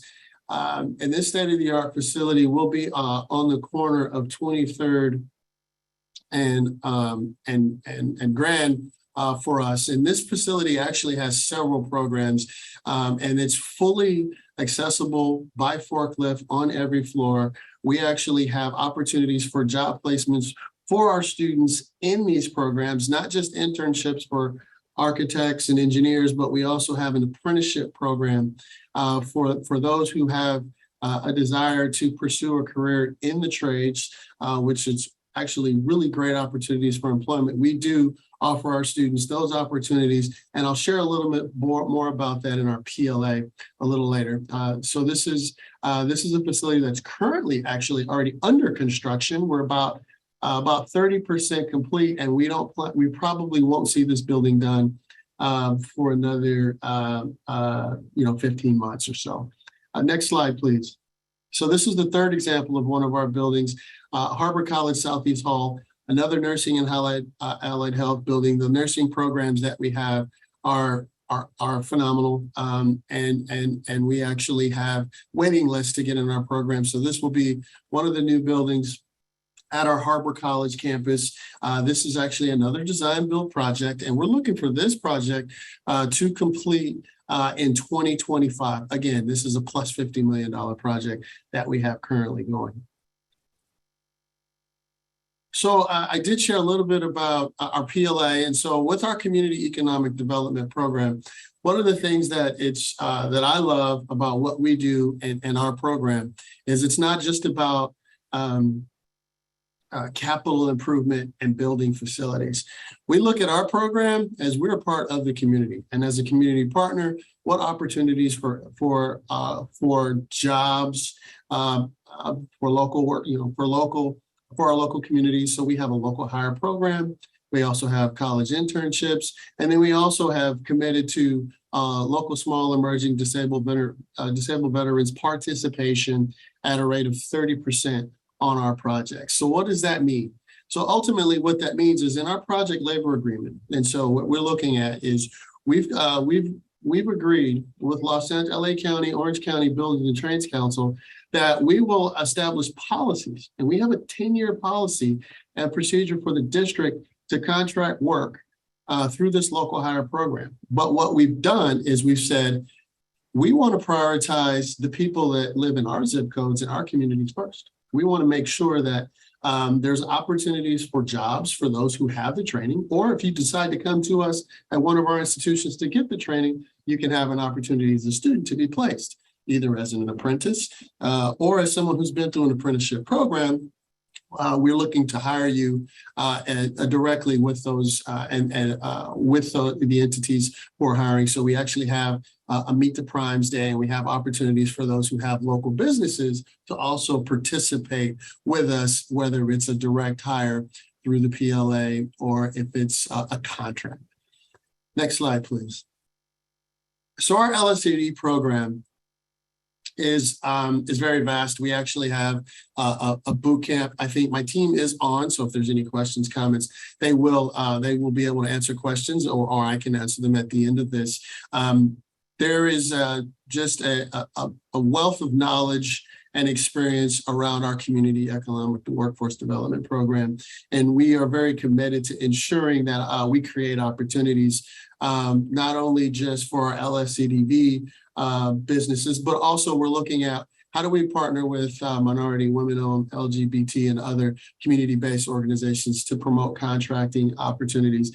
Disadvantaged business enterprise is something that we're very well aware of, although as a state entity, we can't create carve-outs. I think that we've done an outstanding job of getting as close to providing work as we can, and we continue to strive to find ways to increase that participation. So one of the things we have, and it's been very successful, is our pre-qualified service project providers opportunities. So our PQSP opportunities are contracts that range in value, as much as $5 million or as little as $25,000. But those are opportunities that we give that actually gives small business owners an opportunity to grow. Instead of us providing a program that cuts out those who have no experience with the district, we're looking to include those who have no experience with the district. And so we're seeking ways to ensure that you have an opportunity to participate. Next slide, please. Again, this is just a list of some of our program partners and trade organizations, and we continuously work together with our partners on events, seminars, workshops. I participate in panels. I continuously meet with our partnership organizations on how we can better improve our numbers. We want to hit goals. We want to make sure we're achieving not only the goals we've set for ourselves, but some of the goals and partnerships that we have with our community-based organizations, as well as good partners and good neighbors. Next slide, please. So with LSCDV, this is kind of just a breakdown of what we've achieved. And although we have a 30% goal, you can see that we've been hitting that, across the district at a clips of anywhere from 5 to 30%, 40% higher. So although that we have a goal of 30, we never rest on the fact that we're at 35%. At East LA College or at Trade Tech or at City College. We don't rest on that overall being 47%. We look at where are we not exceeding. So we get really granular and we actually break it down by industry, and we also look at trade. So we say, what are professional services, our architects and engineers, how much of that work is going to them, and how much work is actually going to our general contractors and our suppliers. So we're always looking to see how we can improve on that process to ensure that there's access to us and opportunities. Next slide, please. So this is a little bit about our local hire program. Our local hire program has a goal of 35%. So what that means is in our PLA, we looked at the residents, and I talked a little bit about zip codes. So what does that break down is, if you live in, you reside in our district, you are a first tier resident, and we're saying the job should go to you first. So we're actually having the unions and the contractors reach out and saying, if you are in a union and we're looking for electricians, then we need to come, we need to go to, IEBW Local 11 and saying, hey, we're looking for electricians on this job. Let's make sure that we're placing them.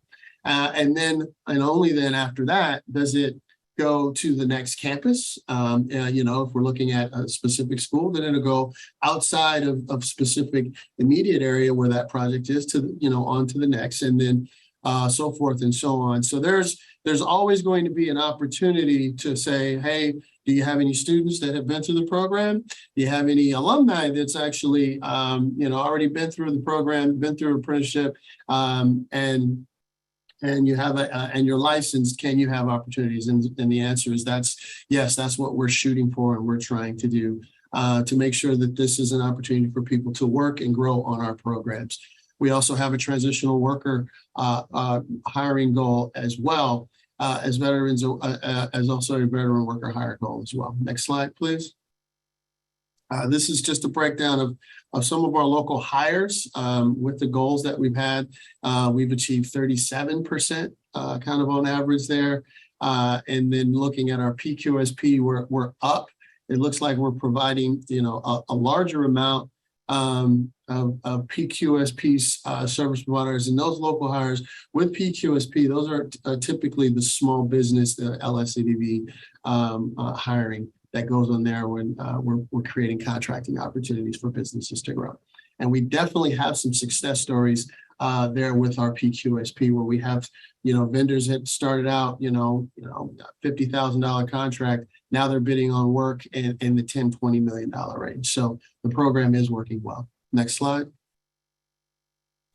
The local hire program sponsorships, this is an opportunity for us to have those apprenticeship programs.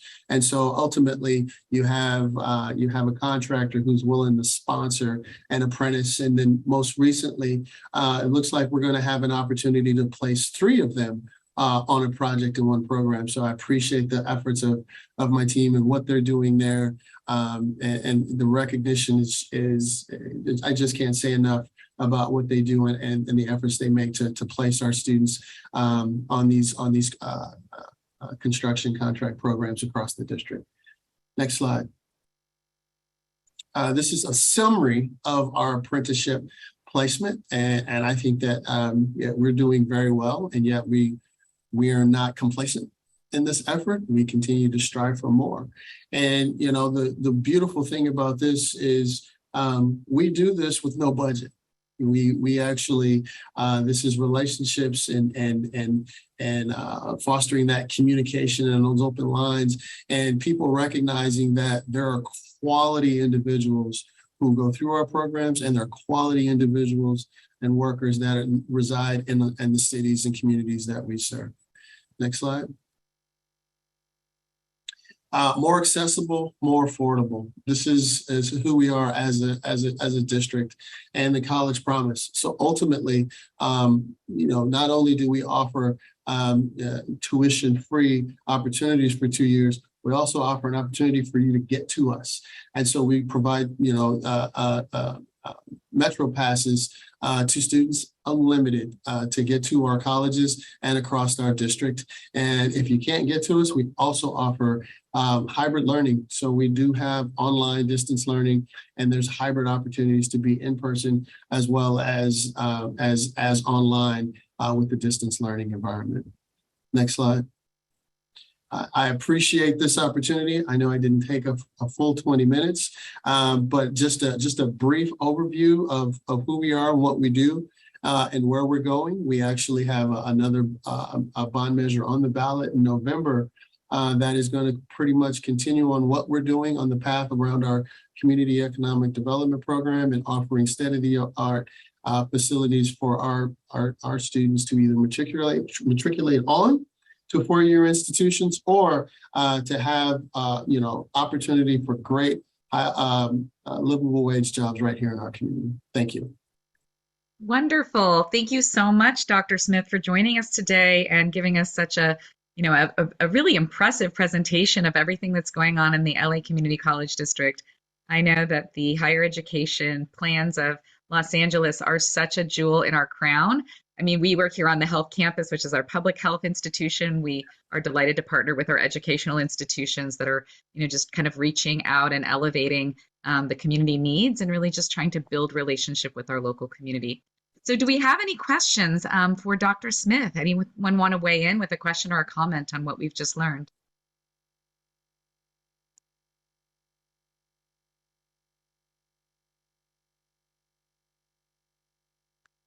Well, I think your presentation was so comprehensive, it just blew people away, and people don't have a lot of questions that are left unanswered at this time.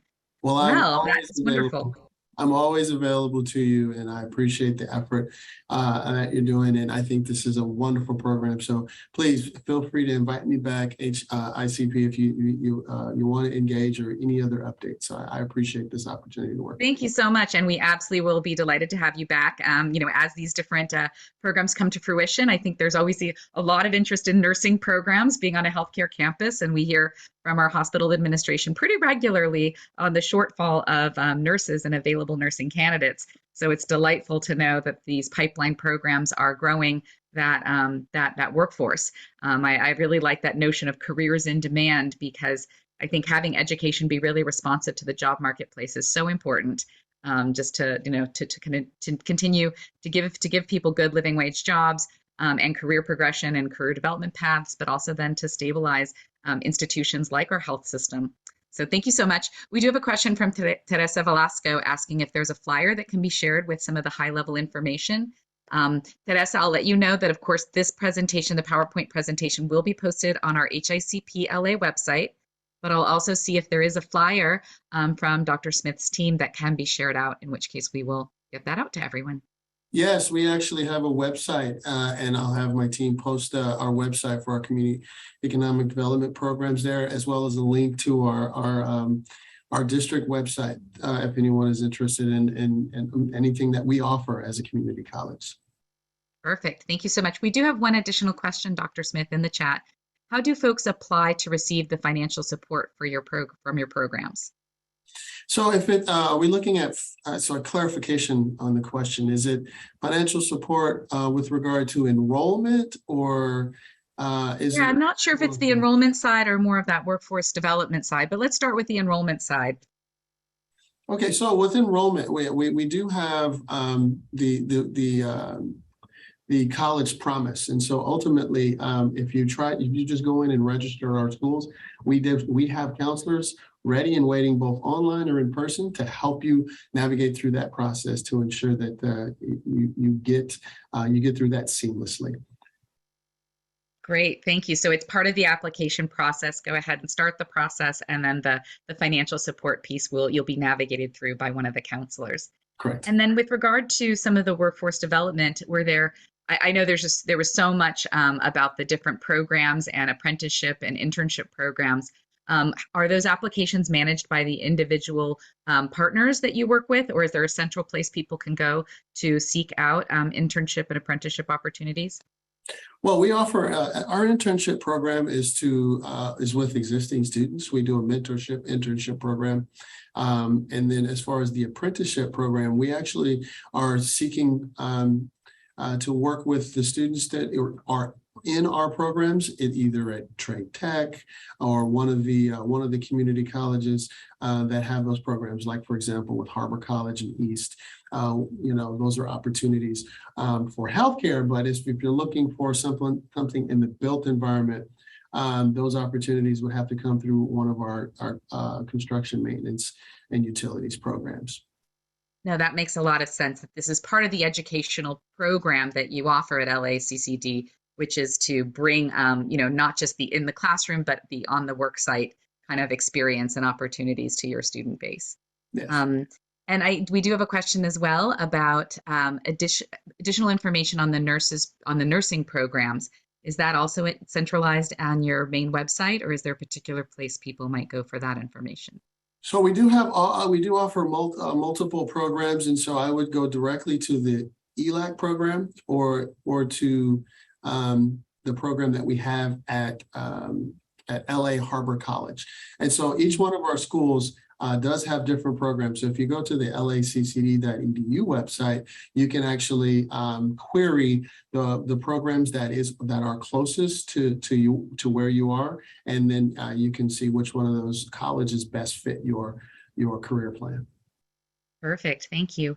And then are all of your programs available to undocumented individuals?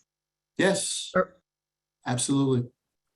Okay, well, very good. That was an easy answer. Yes, absolutely, yes. All right. So we have some additional information being added in the chat from members of Dr. Smith's team. So please feel free to take down some of that information if you're interested in following up.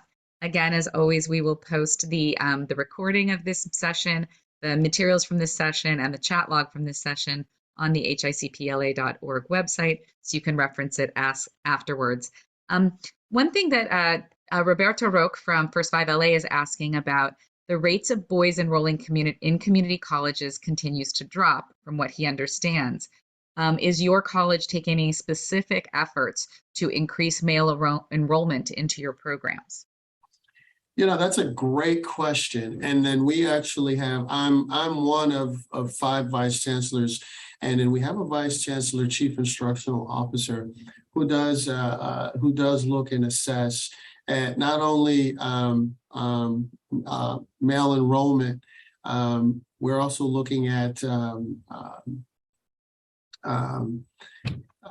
the data across each city, and we're also looking at the demographics and seeing as to why. So we look at, we look at, as we plan, and we're looking at 2025, we're looking at high school students, and we're seeing that the enrollment drop is kind of looking at taking the same path as the amount of increased female students.